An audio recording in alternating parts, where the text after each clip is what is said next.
السلام علیکم ناظرین۔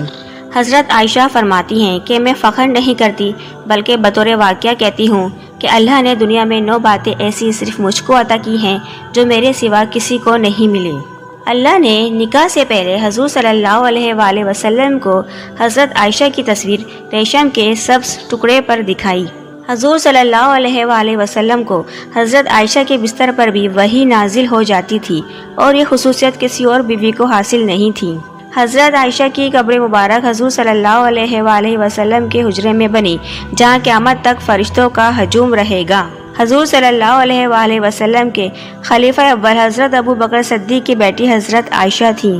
حضور صلی اللہ علیہ وآلہ وسلم نے جب وفات پائی تو آپ صلی اللہ علیہ وآلہ وسلم کا سر مبارک حضرت عائشہ کی گود میں تھا۔ حضرت عائشہ حضور صلی اللہ علیہ وآلہ وسلم کی واحد کنواری اور سب سے کم عمر بیوی تھیں۔ اللہ نے حضرت عائشہ کی شان میں قرآن پاک کے 2 رکوع نازل فرمائے ہیں۔ اللہ نے حضرت عائشہ کو پاک پیدا کیا اور پاک ہستی حضور صلی اللہ علیہ وآلہ وسلم کے پاس رکھا۔ حضرت عائشہ کو تہمت سے بری فرما کر مغفرت اور عزت والی روزی کا وعدہ فرمایا۔ ناظرین، اگر ویڈیو پسند آئی ہے تو چینل کو لائک کر دیجئے، سبسکرائب کر دیجئے، بیل آئیکن پہ کلک کر دیجئے۔ شکریہ۔